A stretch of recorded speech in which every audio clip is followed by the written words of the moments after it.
Mukhang mas matapang to. Uy! Tintoy. So may malaki kami ang problema dito kay Tintoy. Napaka-aggressive. Ito yung stud na American Bulldog. Problema sa body kennel niya, bumubukas yung harapan. Ayan, nilalagay ngayon ni Bogs ng wire. Sir, diyan mo lansingin. Diyan mo lansingin. Lansingin. Oo, para yung mukha niya diyan pumunta dito. Ano ko ah.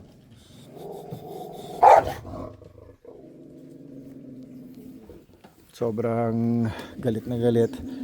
3 araw na siya dito. Talagang ganyan siya. Pero napapakain mo no?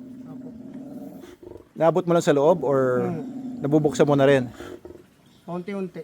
Oo. Okay, baby.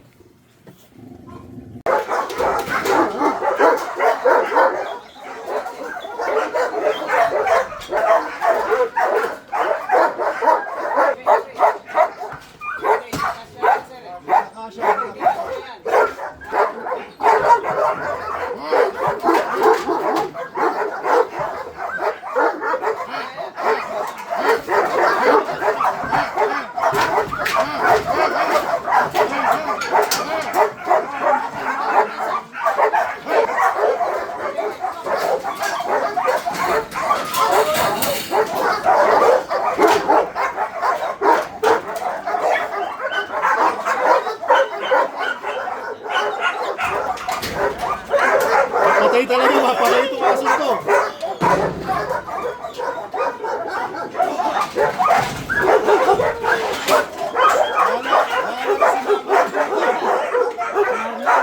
Ayan, minarkagan ni Tintoy yung kanyang bagong teritoryo. Ito na ang bago nating inadapt na American Bulldog. Pangpaparis kay Bala. Sobrang tapang. Kaya mga bago mong kapitbahay, Tintoy. Mukhang okay na si Tintoy dito ah. Ano, Tintoy? Good boy. Tintoy! Tintoy!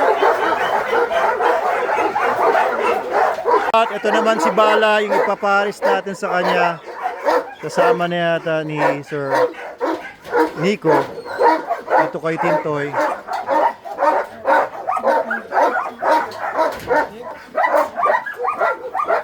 Medyo kumakalma na siya no?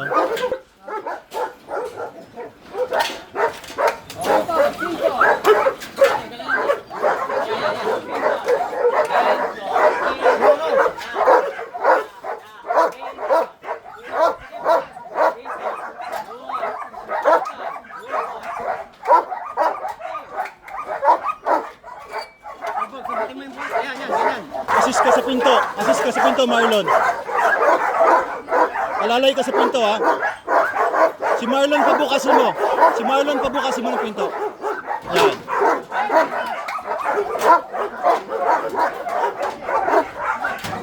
Yun, very good.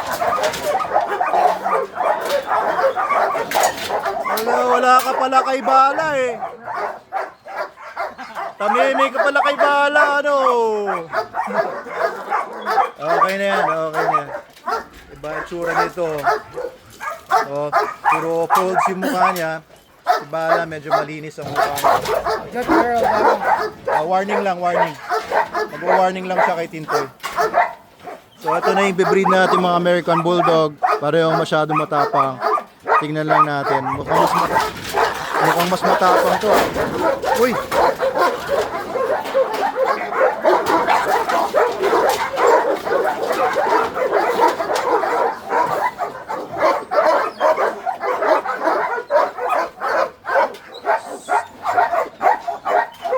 Na-establish lang nila kung sinong dominant.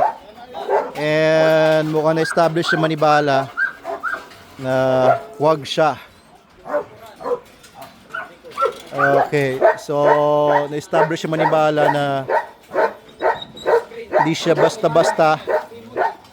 So, tingnan natin kung ano magiging mga reactions nito for the next days.